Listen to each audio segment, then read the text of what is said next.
Pixar are well known for their Easter eggs, and each one has a backstory. A113 is a reference to the CalArts classroom where many animators studied. The lamp and the ball are from Luxo Jr., one of Pixar's earliest shorts. But arguably the most popular Pixar Easter egg... Pizza, anyone?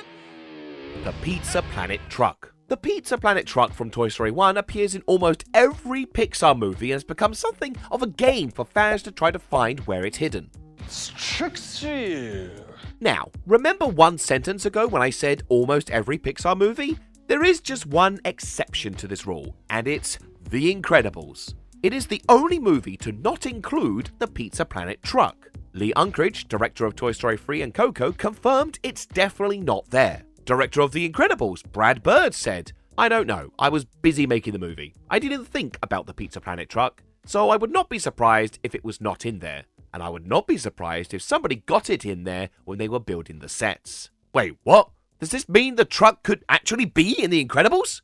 If there's a chance it's there, I have to find it. The fact that this movie is the only exception is driving me nuts. Look, I like it when things follow rules and patterns and hello, autism diagnosis? No, you must have the wrong number. They have the wrong number. The search is on, but first, let's recap the story behind the Pizza Planet truck itself.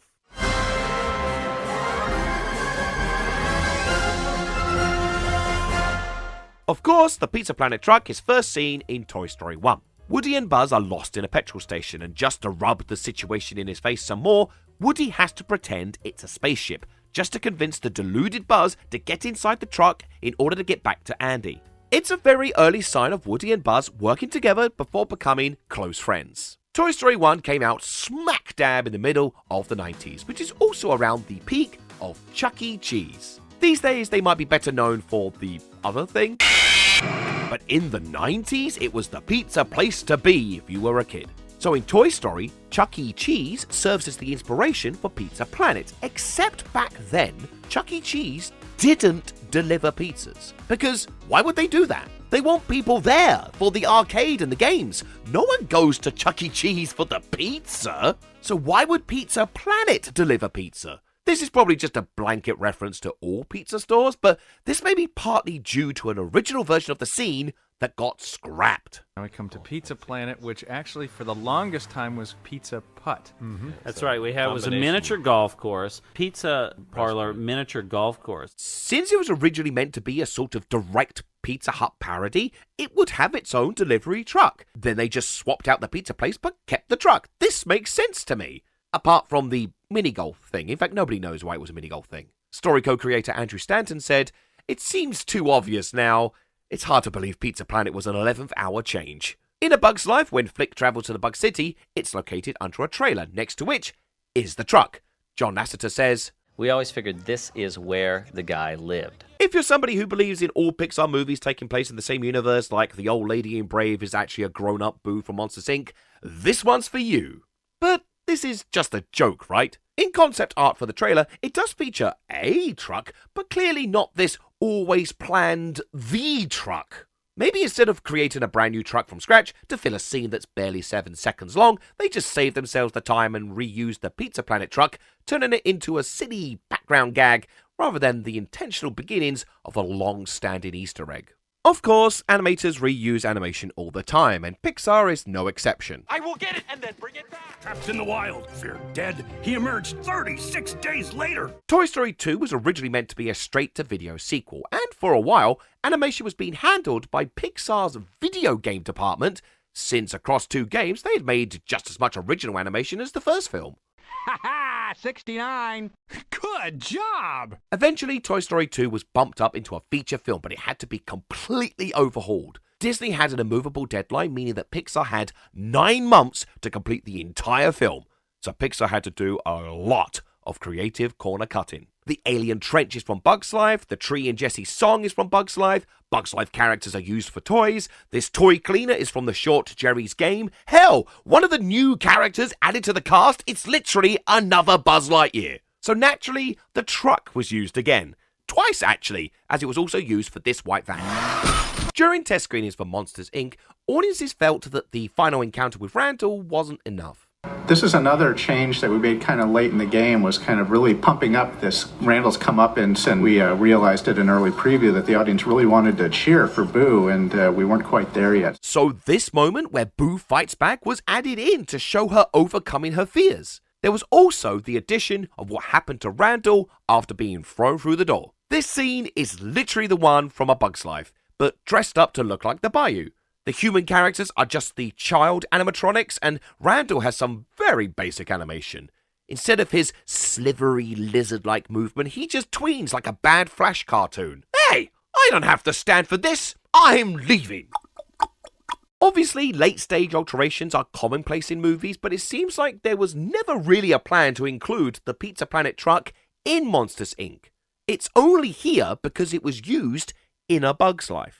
However, it was clear that Pixar were becoming more mindful of Easter eggs, such as starting the tradition of intentionally placing references to their future movies. Monsters, Inc. has an Easter egg of Finding Nemo. Here, the truck zips past during the escape plan. Now, again, maybe they just needed a truck and reused it again, but given that Luigi from Cars, yet another future movie Easter egg, is also in Finding Nemo, I think this was the moment that now cements the truck's place as a Pixar tradition, as confirmed in Cars when the truck appears twice, which makes The Incredibles an interesting omission.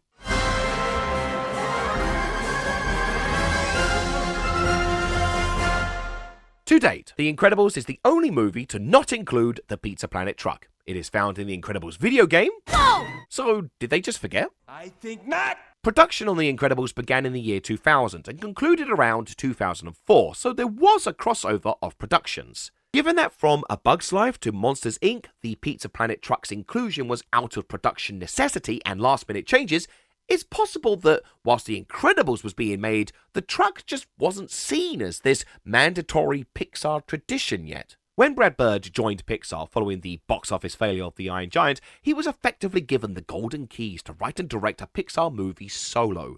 In behind-the-scenes footage, there's this sense that Brad Bird has his own way of doing things, even if it went against the grain of how things were normally done. Except The Incredibles hides Doc Hudson, a future movie Easter egg, to Cars, which came out after The Incredibles, plus the regular John Ratzenberger cameo, so it's odd that some traditions were adhered to and others weren't.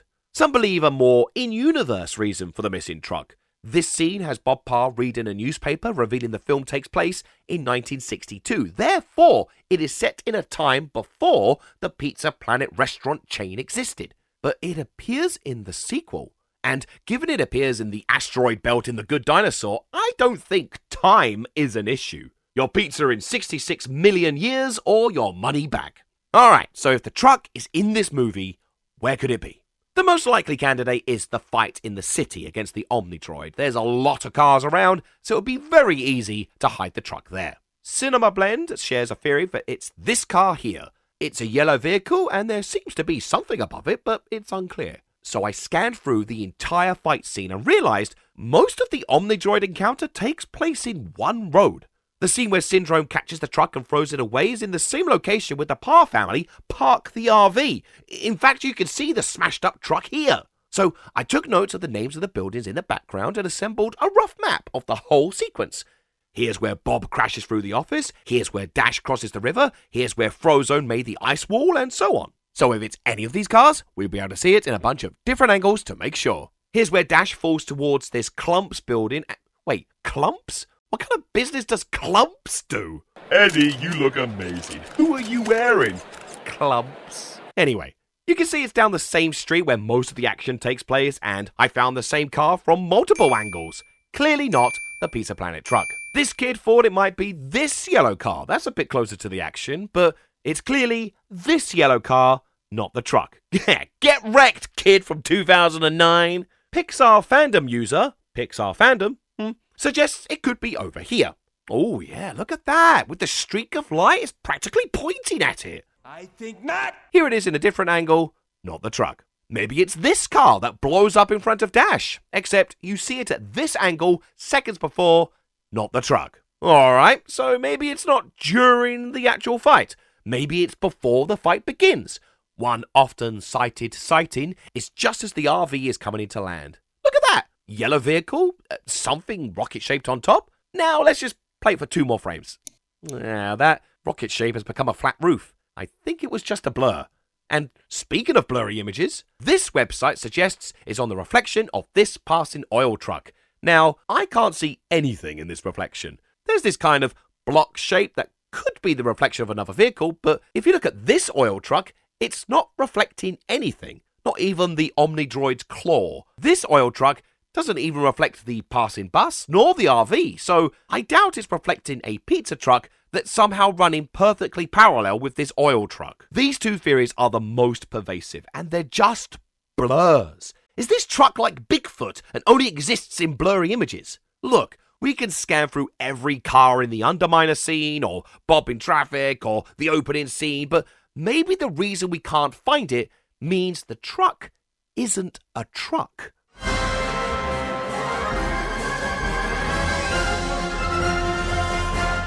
In many Pixar films, the Pizza Planet truck has turned into a different vehicle. In Elemental, it's a boat. In Luca, it's this bike thing. And in Lightyear, it's a sort of space truck. In other Pixar films, the Pizza Planet truck has taken on other forms entirely. In Brave, it's a wood carving. In Toy Story 4, it's a tattoo. And in The Good Dinosaur, it's a rock formation. Basically, maybe we shouldn't be looking for a truck at all. Front of these missiles kinda look like the Pizza Planet rocket. Or maybe this rocket. Is it this guy who kinda looks like a human rocket? Snag on takeoff. What if it's just text? Like the license plate number, RES1536. I checked every number plate I could see, but I still couldn't find it. But I did find these ones that are upside down for some reason. Maybe it's somewhere else. It's not on these cabinets or those cabinets. It's not on any of these numbers on the Omnidroid scanner. I found the word pizza written on this wall for the Luxo Deli, named after Luxo Jr., so there is a Pixar connection there, but I think we need a bit more than just the word pizza. There's a forum thread on this Pixar fan site that spent 4 years searching for the truck in this one movie. And their best theory is during the video the teacher shows, it says P-I-Z-A on the wall. And below it is a planet. Pizza Planet. But you don't see it? I like this theory. This is a fun theory. I don't think it's true. You have to be really looking for the word pizza to think that these fuzzy letters spell pizza. It's a stretch, but I like it. It's my favourite theory so far. That's it. I'm resorting to maths. No, don't do it! I'm a man on the edge! I've taken the time code of every known Pizza Planet truck sighting. The earliest sighting is in that asteroid field in The Good Dinosaur. The latest sighting is in Cars 2 during the final race. I put all of this data into a spreadsheet to work out what is the average time code for a Pizza Planet truck sighting. 41 minutes, 53 seconds. All right, so what happens at 41:53 in The Incredibles? I don't think that's right. Unless Jack is the truck. His eyes are the wheels. The hair is like a rocket. And then I'm just getting desperate now. I think the simplest explanation is that the Pizza Planet truck is not in this movie. It came out in 2004 and no one has found it yet. Any sightings are blurs and any links are tenuous. The truck isn't there. But before we close the book, there is one more theory I want to discuss. Mr. Incredible is flying over to the island for the first time, and did you notice it? Watch it again. There's a cloud formation that looks eerily like the truck. This was found in a Reddit thread, and I was ready to take this with a grain of salt, a clump of salt. But looking at the scene itself, it might be something. It's in the first third of the movie, so it's not far off our timecode theory. It's something that could have been reasonably added pretty late into the animation process. Call it blue sky thinking, but I think this makes for a very compelling case. But what's the point of all this? It's just a truck. Why is it so important? Looking back at the early works of Pixar movies, the truck was a handy shortcut. It played a part in helping animators focus their attention on other, more demanding parts while under strict deadlines, and while its purpose as, a truck isn't needed so much anymore, it has still come to represent the resourcefulness and ingenuity that makes Pixar, Pixar. I guess The Incredibles remains the anomaly, which is annoying. I like rules, I like structure, I like things in the right order. For example, one of my favourite card games is called Priorities. The objective is to put the cards in your order of preference and your friends have to guess what that is. So take these cards. What order would you rank them? Can you guess mine? I'll give you the answer in a bit. I am very grateful that this video is sponsored by Clarendon Games. Priorities is very easy to learn. You lay out 5 random cards, decide your ranking, and the players win whichever cards they get in the right order. You can have just 2 players or 2 teams, but whichever spells the word priorities first wins. And the selection of cards here will make you make some really weird decisions. What other game out there will make you choose between Constipation or Fortnite? The game actually offers alternative rule sets, so you can play whichever way suits you. And obviously, with Christmas just around the corner, this is the perfect party game with friends and family. Priorities is just $19.99 in Target now if you use the link in the description. And for my fellow Brits, there's a UK link down there too. Thank you Clarendon Games for sponsoring this video, and here is what my ranking was. How many did you get right? And who cares if the truck is not in The Incredibles? I care immensely! I said not now! Pizza Planet? Oh, cool! Special shout out to this month's patrons, including Puppy the OP, Bubbles, Sloan Schoolcraft, Lyra Faye, Rusty Robot, Jacelyn, Drifter Star, Vinny Vex, Beamer Tectonic, Setsune Wave, Moel Kasemi, Glenn Sugden, Ben Burns, Louis Wild, Aroni, Steph L, Nathan Charwinati, Matthew Smith, Clem Wensley, Brett Halford, Joel Jennings, Useless Jack, and Kiwi Conductor. And if you would like to support me, then please consider doing so on Patreon. Have a good Christmas, everyone. I'll see you in the new year.